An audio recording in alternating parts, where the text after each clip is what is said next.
धर्म की व्याख्या तो सदियों से होती चली आ रही है। प्रधानमंत्री नरेंद्र मोदी जब ये कहते हैं कि हिंदुओं की एकता का महायज्ञ होने जा रहा है, ये कौन सी एकता है, ये क्या महायज्ञ है?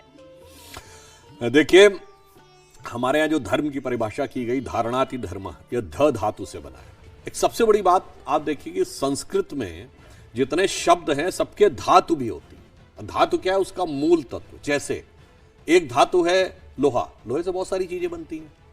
कोई धातु है तांबा, उससे बहुत सारी चीजें बनती हैं। उसी प्रकार बहुत से शब्द बनते हैं। मूल धातु क्या है? ध। धा का अर्थ होता है धारण करना, इसीलिए देखिए धा से ही धैर्य बना है। धैर्य ही आपके अंदर की कॉन्शियसनेस को धारण करता। ध धातु से ही धरती बनी है, धरती सबको धारण करती है, इसीलिए धा से ही धर्म बना है। धर्म वह तत्व है जो संपूर्ण संसार और चराचर जगत को धारण करता है, और वही जब हम अपने आचरण में उतारते हैं तो धर्म कहलाता है। इसलिए सिर्फ हमारा धर्म नहीं, धर्म एक ही है और वो है शाश्वत सनातन धर्म।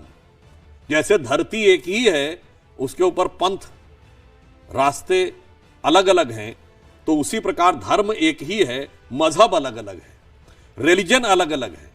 जैसे रास्तों की पहचान होती है, रास्तों का एक डेस्टिनेशन होता है, वैसे मजहब और रिलीजन की एक पहचान होती है, उसका एक डेस्टिनेशन होता है, उसकी एक आइडेंटिटी होती है, पर धर्म तो सबको धारण करता है। और जो माननीय प्रधानमंत्री जी ने कहा महाकुंभ के लिए, तो मैं सिर्फ एक बात बताना चाहता हूं, आपसे मैं पूछूं, दुनिया का सबसे बड़ा जो कार्यक्रम है, ऑर्गेनाइजेशन, वो कहां होता है? सबसे बड़ी जो लोग जुड़ते हैं, कुंभ। कोई इनविटेशन देता है जाके क्या? नहीं।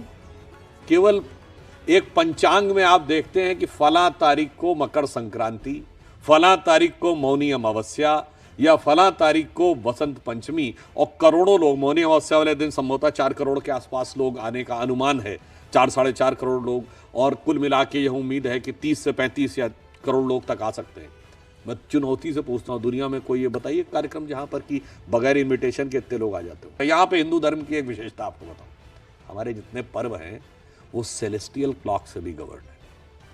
आपको पता है कि कुंभ मेला जो प्रयाग में होने जा रहा है, उज्जैन में भी होता है, नासिक में, हरिद्वार में। कितने वर्षों में एक बार होता है? 12 वर्षों में। 12 वर्षों में एक बार क्यों होता है, हम पहले भी बता चुके हैं। यह बृहस्पति ग्रह की साइकिल से कनेक्टेड है। बृहस्पति वृष राशि में है, वृष राशि के अंतिम चरण में जब होता है तो बृहस्पति वृष पे होगा, चंद्रमा भी वृष पे होगा, और सूर्य जब मकर में प्रवेश कर रहा होगा उस समय होगा। मैं पूछना चाहता हूं मेरे भाई, जिनको केवल 200-300 साल पहले यह पता चला कि बृहस्पति क्या है,